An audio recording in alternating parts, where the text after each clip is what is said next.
பிரதமர் மோடி பேசும் திருக்குறளை எழுதி கொடுப்பது யார்? பாஜக நிர்வாகி பேட்டி. பாரத பிரதமர் நரேந்திர மோடி தமிழகம் வரும் பொழுது எல்லாம் ஏதாவது ஒரு திருக்குறளை சொல்லி தனது பேச்சை தொடங்குவார். அரைகுறை தமிழில் அவர் திருக்குறளை பேசுவதை கேட்டு பலர் விமர்சனம் செய்து வருகிறார்கள். சிலர் ரசிக்கவும் செய்கிறார்கள். இந்த நிலையில் பிரதமர் மோடிக்கு நான் தான் திருக்குறளை எழுதி தருகிறேன் என பாஜக நிர்வாகி ஒருவர் கிளம்பி வந்துள்ளார். பத்திரிகை நிருபர்களிடம் அவர் கொடுத்த பேட்டி மிகுந்த நகைச்சுவையை ஏற்படுத்தியிருக்கிறது. ஆதாரங்கிறது நானே தான் ஆதாரம். ஏன்னா நான் ஒர்க் பண்றது மோடிஜி கீழே தான், பிஎம் ஆஃபீஸ் தான். அது இல்லைங்க முதல்ல தெரிஞ்சுக்க. என்னோட ப்ரொஃபைல் எல்லாரும் ஐபிக்கு தெரியும். நம்ம எத்தனை கவர்மெண்ட் கேஸ் போட்டிருக்கேன் 2G ஸ்பெக்ட்ரம்லேருந்து. இன்னைக்கு கேளுங்க, ஏன்னா ஆன் பிஹாஃப் ஆஃப் மோடிஜிக்கு நாங்கள் என்ன ஒர்க் பண்ணுறோம் அதுவும் தெரிஞ்சுக்கலாம். அப்போ தான் நாங்கள் அடித்து சொல்கிறது. அங்கே கேரண்டி ப்ரொட்டஸ்ட் போஸ்ட்போன் பண்ணதே நாங்கள் மோடிஜி சொல்லி தான் நான் பண்ணியிருக்கேன். இப்போ வேற ஒன்றும் கிடையாது. ஒருவேளை இப்போ இல்லைங்க இந்த இடத்துல வேதா இல்லைங்க, இந்த இடத்துல ராதிகா சரத்குமார் இல்லை ஐயா ஸ்ரீனிவாசன் ஐயா அறிவித்தாலும் கூட நாங்கள் கண்டிப்பாக ப்ரொட்டஸ்ட் பண்ணுவோம். பல நிருபர்கள் பேட்டியின் போது தலையை பீத்து கொண்டார்கள்.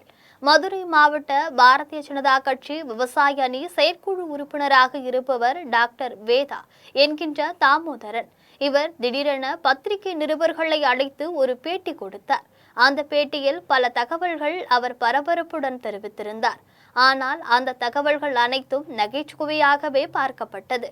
அவர் பேசும்போது விருதுநகர் தொகுதிக்கு பாரதிய ஜனதா கட்சி வேட்பாளர் அறிவிக்கப்பட்டு விட்டார். அந்த வேட்பாளர் வேறு யாரும் இல்லை, நான் தான். என்னை பிரதமர் மோடி தான் வேட்பாளராக அறிவித்துள்ளார். அவர்தான் இது தொடர்பாக என்னை பேட்டியும் தர சொல்லி இருக்கிறார் என்று கூறியுள்ளார். எங்களை அசம்பிள் விருதுநகர் பண்ணிட்டாங்க. மற்றபடி யாரோ மிரட்டியோ இல்லை நிறைய பேர் நிகழ்ச்சிகளை போட்டி போட்டோ மிரட்டியோ சண்டை போட்டோ இந்த விஷயம் நடந்துட்டு அதெல்லாம் கிடையாது. சுமூகமாக எனக்கு வேதாங்கிறது விருதுநகருக்கு தான்.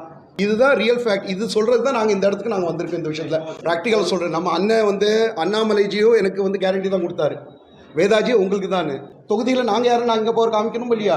எங்கள் பின்னாடி மக்கள் இருக்காங்கன்னு சொல்லி அனைத்து மக்கள், நாட் ஓன்லி நம்ம கம்யூனிட்டி, அனைத்து இப்போ இவங்கெல்லாம் தேவேந்திர குல வேளாளர்கள் தான். இவங்க எனக்கு சப்போர்ட் பண்ண வேண்டிய அவசியம் தேவருக்கு. இது தொடர்பாக நிருபர்கள் மேலும் கேள்விகள் எழுப்பிய போது, விருதுநகர் தொகுதியில் வேறு யாராவது போட்டியிட்டால் நான் 10,000 பேரை அழைத்து கொண்டு மதுரை வழியாக முக்கிய சாலைகளில் நடைபயணம் சென்று கப்பலூர் சுங்கச்சாவடியை முற்றுகையிடுவேன் என்று தெரிவித்துள்ளார்.